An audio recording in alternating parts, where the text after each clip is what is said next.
I really truly believe that most all of our problems will be solved by coming together in these co-housing situations.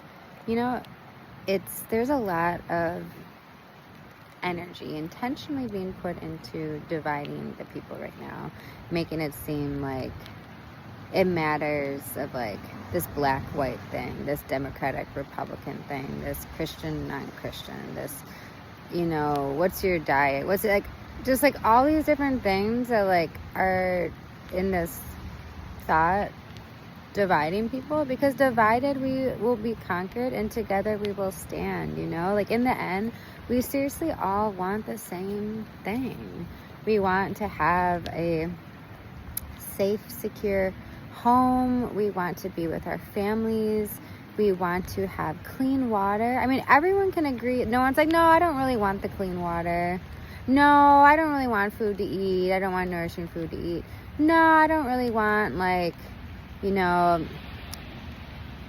meaningful schooling for my children. No, I don't really want meaningful work for myself that feels like I'm doing something in the world.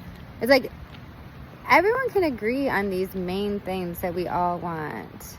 We want clean water. We want good food to eat. That's our food that we grow. We want meaningful, real schooling for our kids that actually works to better them, to make them be their fullest potentials, not just filling them with stupid information that no one cares about and just busying them for 12 years so they can join the workforce. It's crazy, but we're all being divided on these issues right now that feel like they're important, but they're not important. Because seriously, if we can just come together, we have all the pieces, we have all the infrastructure, we have all the people, we have all these puzzle pieces that are just feeling like, I feel like I'm supposed to be a part of something more, but I feel kind of where's my other puzzle pieces to connect to,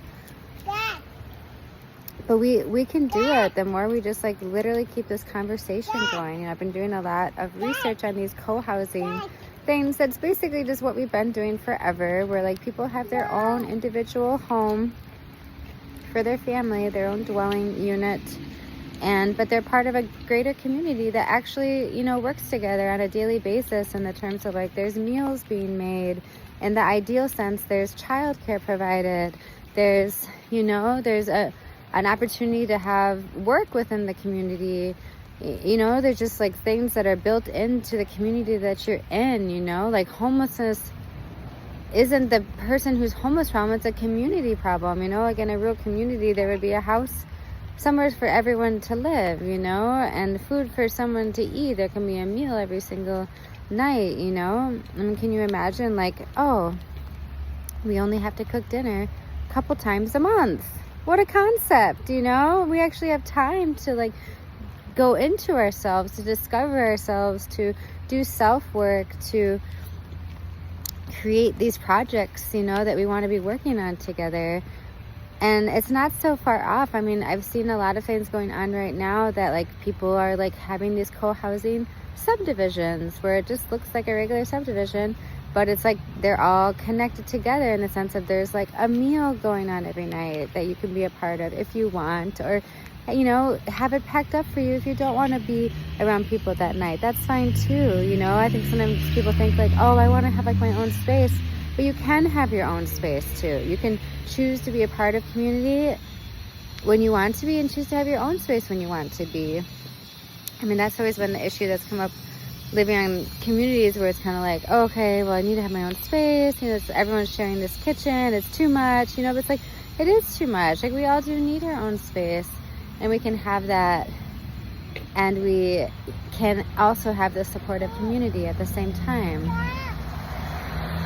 So, and I've seen it happening within people using apartment buildings, condo buildings, townhouse buildings that it gets kind of taken over by this co-housing concept, or if someone has some land and you got a bunch of land, let's make some lots on that land that people can buy it outright or rent to own. You know what I mean? I feel there's a lot of people that have land but are lonely or don't have like the help to like make something bigger, more meaningful happen, you know? So it's like, how much do we all really need? Like, let's look at the resources that we have and put them together, you know? Because together we can seriously do this. We got this. We totally got this. And that is our freedom. That is our freedom, when we're not spending all of our money on rent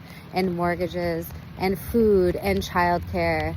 You know what I mean? Like, that's it. And together we can give ourselves those things. We can work together to grow the food, and work together to raise animals, and work together to provide meaningful schooling for our children, to provide childcare. You know, like, that's just basic stuff that shouldn't have to be paid for. These are basic human rights: to have clean water, to have food to eat, to have a home to live in, to have community support. That is basic human rights, and we can do it. We can bring it together and do it. So I'm just really curious about, who else is like ready for this, and like, let's like make something happen. Let's keep this conversation going. Let's, you know, create this together, because we can do it. Like, these other silly differences that we have don't matter. They don't matter at all. Okay, it really doesn't matter, because in the end, these core things are what we all